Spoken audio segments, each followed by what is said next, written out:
Trees are an important part of any landscape. They provide us with a constant supply of oxygen, and they provide a home for a variety of animals and insects. Here in South Florida, we're thankful for their shade on hot summer days and the beauty they bring to our homes and gardens. Planting a tree in your yard can be as easy as following the 3 P's: prepare, plant, preserve. We'll guide you through each step of the process and give you the resources to plant your tree with confidence and the ability to maintain it for years to come, thanks to the expert advice of Anita Neal from the St. Lucie County Cooperative Extension Office. Hi, my name is Anita Neal. I'm with the St. Lucie County Extension Office. I'm the Director and the Environmental Horticulture Agent. And today we're going to talk about spread the shade, plant a tree. An orange Geiger tree is what we're going to be planting. So I'm going to walk you through the steps of planting this orange Geiger tree in this landscape. A lot of trees have to have full sun. Some will need a little bit of shade, and you have to look at your surroundings. Where do you have a spot for your tree? Where do you want your tree? Do you want a shade tree? Do you want a tree that's going to give you lots of flowers? What is the purpose of your tree? And then what sites do you have available for it? And when we look at our site, we want to look above to make sure there's no wires or anything else are going to be inflecting, or maybe even another tree. And then we want to look below. And what we've done behind me is you can see there's blue flags in the landscape, and that's measuring where there's an irrigation pipe.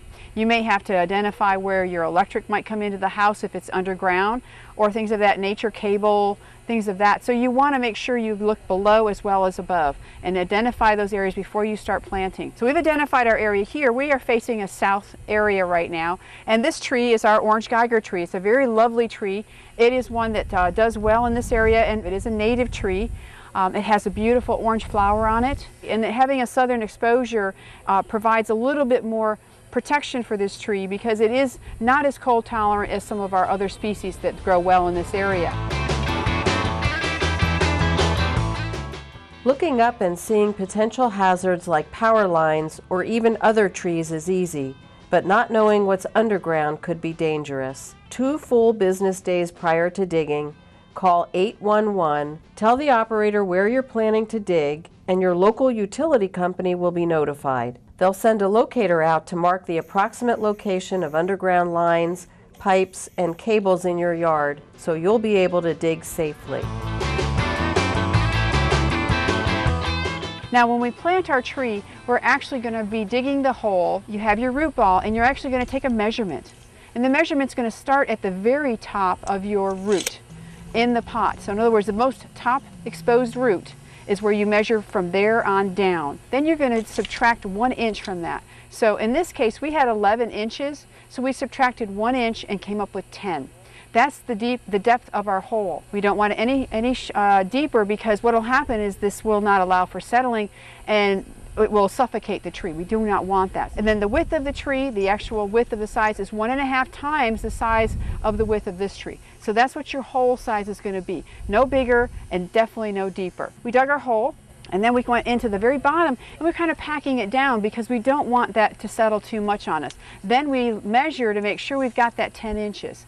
We then plant the tree, we put it in the soil, we put the soil around, and then we take a hose and we go squish, squish, squish. That's the kind of sound it makes. And it actually is because you're pushing the hose down into the soil to remove all the air pockets. And once you've removed all the air pockets, you can fill back in with a little more soil, water the soil good, and water the root ball itself really good. Then the next step is to go ahead and secure it with stakes. The University of Florida has found a really good staking system for trees that are about 2-inch caliber or less. And that's where you put stakes in the ground that actually hold the root ball instead of the trunk of the tree. The trunk of the tree should be willing to move a little bit with breezes that you get, but if you anchor the root ball, it's not going to pop out of the ground should we get a lot of rain, or it's not going to lose its ability to move with having just the root ball itself anchored. We're going to use 2x2s. We're going to get 2 2x2s that are about 4 foot long, and we're going to get 4 2x2s that are stakes, and they're going to be about 2 feet because we're going to pound them quite a ways into the soil. And it really depends on your soil. Do you have sandy soil, clay soil? So you want to use a hammer, a mallet, something of that nature to pound those stakes in. And what we're going to do is we're going to put a stake on each side of the root ball, because remember, we're holding the root ball in place. We're not going to try to put them on angles. They're going to go straight in. So when we put these stakes in, one on each side of the root ball, and then we connect that long 4-foot 2x2 to the 2 stakes on each side of the root ball, and that's to anchor it in. And then we use drywall screws, because the drywall screws will deteriorate, just like the wood we're using is not pressure treated. It's just a regular pine, real simple wood. It's not treated because we want it to break down. And as it breaks down, then that means that the tree is secure in the ground. And it usually takes anywhere from, depending on our moisture and rainfall here in South Florida, it could take 6-8 months, or it could take up to 1.5 years, depending on how much rainfall we get.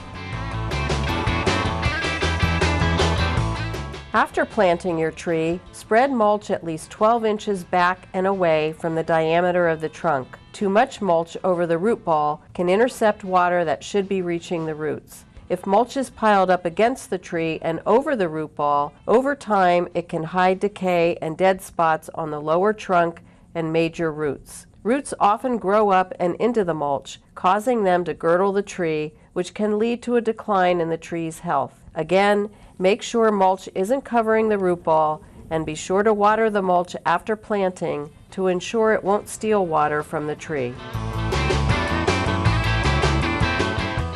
When we fertilize a new tree, we want to wait for the new growth to come out. And the reason being is a lot of times when our plants are put into a nursery setting, they use fertilizer, and they put the fertilizer in the planted material. The potting soil that's there usually has it. You'll see it. Usually it'll be a green or a blue or a coloration, and that's going to be enough to feed that plant until it's established.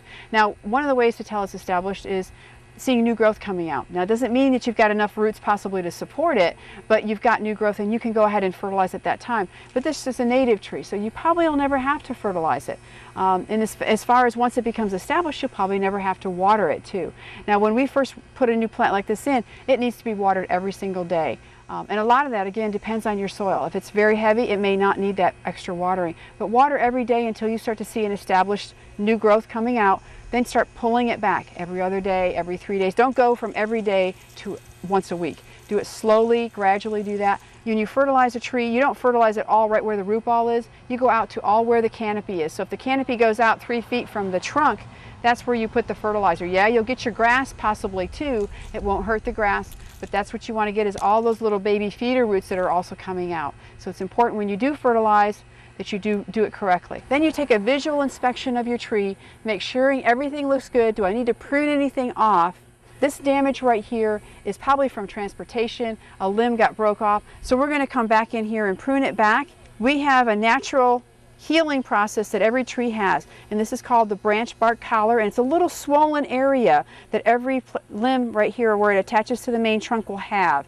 And we're going to cut on just the outside of that. We're never going to cut flush with the tree because that can damage those natural chemicals in there to heal the tree up properly. So you can see the nice cut we made, nice and clean, and here's our collar, and that's going to have the nice healing powers of keeping disease and insects out of there. And this is our nice tree. We'll now be able to enjoy the shade and the beauty of the orange flowers that it creates. It's important to prune regularly to reduce the risk of branch and stem breakage and encourage strong branch structure, which reinforces stability. Not following a regular pruning program can lead to the development of low aggressive limbs, weak stems, defects, and accumulation of dead branches. Again, make your cut just above the collar to prevent disease and insects from entering, and be sure to never cut the branch flush with the tree. Proper planning and maintenance will help ensure the life of your tree, which will spread the shade for years to come. For more information, visit cityofpsl.com/KPSLB/tree planting for expert advice from the St. Lucie County Extension Office. Thanks so much for planting a tree that not only adds to the beauty of your community, but also helps the environment.